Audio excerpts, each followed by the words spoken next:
again, second grade turtles. Yesterday and today you listened to the book My Mouth is a Volcano, written by Julia Cook. Right now we are going to talk about the sequence of events in this story. Go ahead and say that out loud with me. Sequence of events. Does this sound familiar?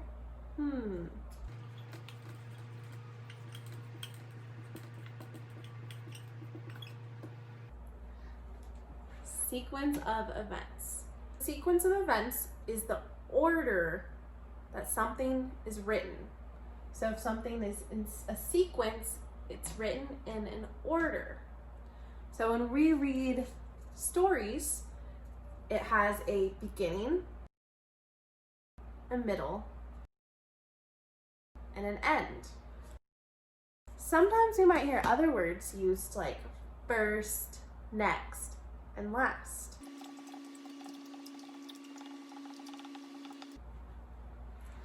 Beginning, middle, end, first, next, last. We are going to think about our story, My Mouth is a Volcano, and we're going to think about the main things that happened in the beginning of the story, in the middle of the story, and at the end of the story.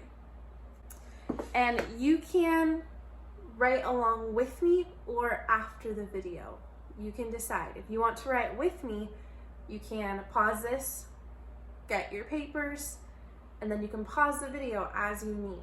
And remember, you don't have to write the exact words that I write. We all have different ways of saying things. Started by writing in the beginning. And I want to think about Lewis, our main character, in the beginning of the story. What was he doing? What was the main thing that was happening? He was interrupting everybody. His volcano kept erupting. Okay, so in the beginning, Lewis was interrupting.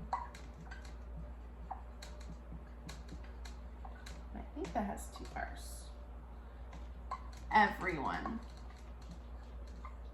Maybe you might say it different. Maybe you might say in the beginning, Lewis's volcano was erupting. Okay, then what happened in the middle?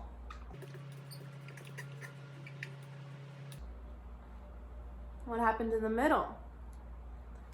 I remember in the middle of the story that people were interrupting Lewis.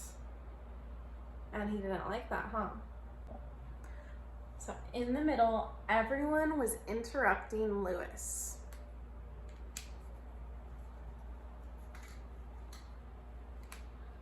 And then at the end, what happened?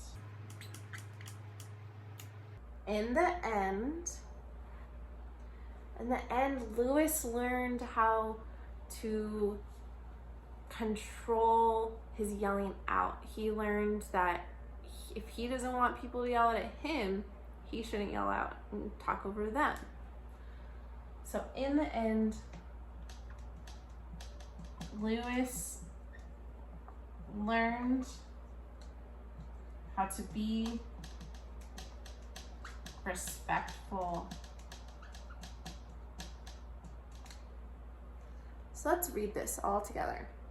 Sequence of events.